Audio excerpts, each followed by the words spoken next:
Memory Jogger, week 3, day 4. Okay, we're given an image in problem A, and then the directions say, determine if the following fractions could represent the shaded figure above. So it's not above here, it's over to the side, but we're looking at this and we're looking at the shade and it shows, here they said the shaded figure. So we know this is 2/6. The figure shows 2/6. What we're looking for is equivalent fractions. And we know to get an equivalent fraction, we can multiply or divide by a fraction that's in the form of one whole. All right, so that means we'll be multiplying the numerator and the denominator by the same number. So I wrote my equivalent fractions over here to the side to show my work. First one is 1/3 equivalent to 2/6. Well, I can multiply this to get 2, and I can multiply this to get 6. So 1/3 times 2/2 equals 2/6. So the answer is yes. In the next one, 1/4 equals 2/6. Well, I would multiply 1 by 2, and if I multiplied by the same, that does not work. That would come out to 2/8. So we're going to say, nope, that is not an equivalent fraction. 2/6 equals 2/6. They've already figured out, we know that 2/6 equals 2/6, so the answer is yes. The next one, I could go yes, yes, we know it's yes, no, yes. Next one is 6/2 equals 2/6. Well, 6/2 is a improper fraction. It's an improper fraction, which means really 6/2 equals 3 wholes. I know that 3 wholes does not equal 2/6, so we're gonna put nope. Does not work. And then the next one is 6/18 equals 2/6. Well, this number appears smaller. I know I'm going to divide. I'm going to divide the numerator and the denominator both by 3. So I divide 6/18 by 3/3, and that does equal 2/6. So my answer is yes, finding equivalent fractions. All right, problem B. In problem B, we're given a bar graph. I looked to see right away what this bar graph is about, and it looks like it was a survey to ask 32 people were given the question, a kind of pet. Maybe it was a kind of pet that they have or a kind of pet that they like, not sure, but 32 people chose a pet. And so I look at the scale. Oh, it may have told me in the original. I'm just double checking the original problem. Nope, okay. And we know that it starts at 0 here. The scale is showing intervals of 2. The scale is showing intervals of 2. So basically multiples of 2. 2, 4, 6, 8, 10, 12, 14, 16, so on up to 32. There are 4 pets that they had a choice from: fish, dog, cat, and bird. The first thing I'm going to do is that strategy we use in class. I automatically write how many people picked fish. 12 people picked fish. I look at dog, 32 people picked dog. Cat, 20 people picked cat. And for bird, 8 people picked bird. I'll come back to this. I'll try to keep it to the side as we answer the questions. All right. Oh, it's going to be hard to fit. Like that maybe? All right. How many times more people have a dog for a pet than people who have a bird? So we're comparing dog, which was 32, and bird, which is 8. They're wanting to know how many more people. So we know that 8 people have a bird. The question is, how many more is that? We know that the total of people that have a dog is 32. So then we know 8 times 4 equals 32. So the answer is 4 times more. The next question says, how many more people have a dog than have a bird? So this one had the keyword times. We knew we would be multiplying. How many more? We know we're going to subtract. Again, I know that there are 32 people that picked dog, 8 people picked bird. I'm going to subtract 32 minus 8. 32 minus 8 equals, I can show you that. I borrow 10 from here, make that a 12. 12 minus 8 is 4. And 2 minus 0 is 2, so 24.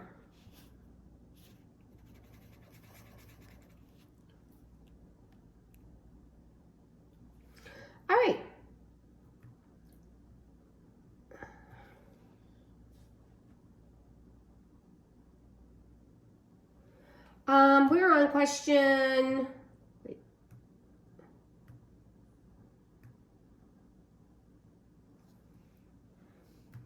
I'm trying to make sure I'm on the right question. Yes, okay. All right, the last one,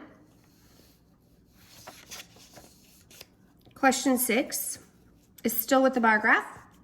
And it says, hamsters were accidentally left off the graph. If 3 times as many people have fish than hamsters, how many people have hamsters? This is one of those I have to stop and think. What information am I being given?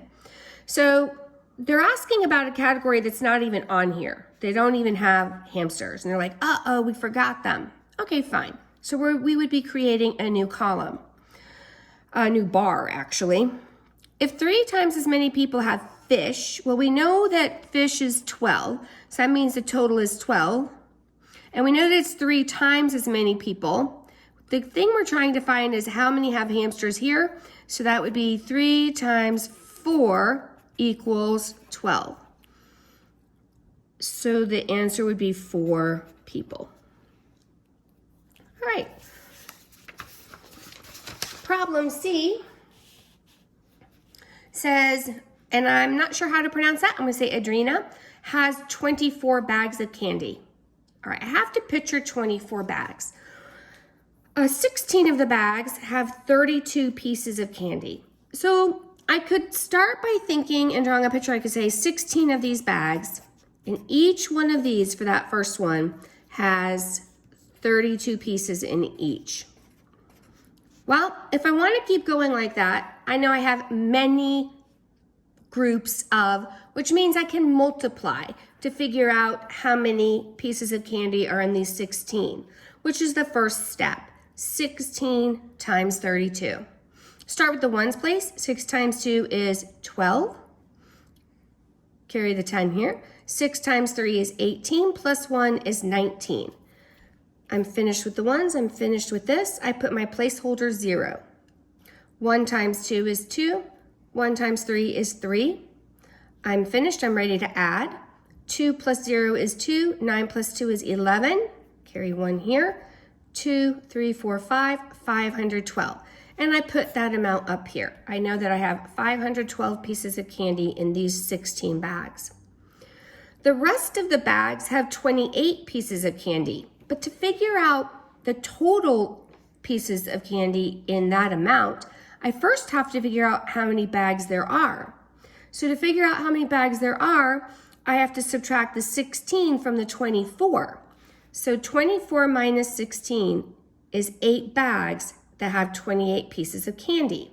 So instead of saying the rest of the bags, I know that 8 bags have 28 pieces of candy. So my second step to finish this out, actually this is a 4-step problem, but to finish this out, I have to then multiply 8 times the 28 to get the total pieces of candy. So 8 times 8 is 64, carry the 6. 8 times 2 is 16, and 16 plus 6 is 22.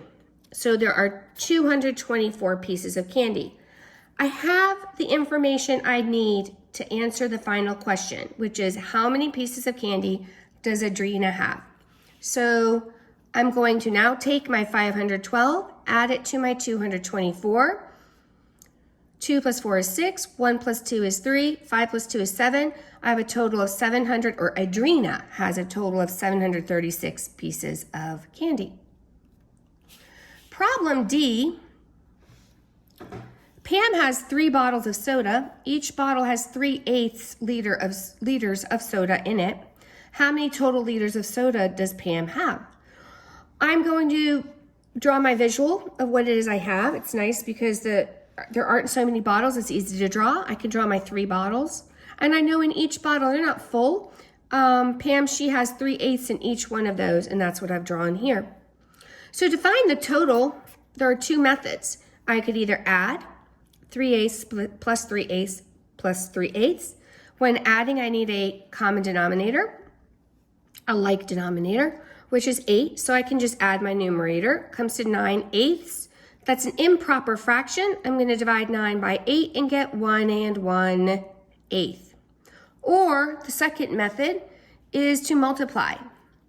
I have 3 groups of 3/8, 3 times 3/8. I can rewrite that here, knowing that 3, it's a whole number, but I can always write a whole number as 3 over 1,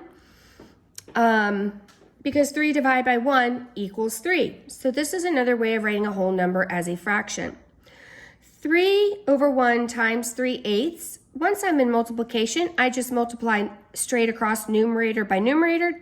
3 times 3 equals 9. And I multiply the denominators. 1 times 8 equals 8.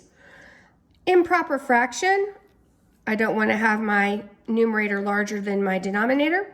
I'm going to divide. 9 divided by 8 equals 1 and 1/8. 1 and 1/8.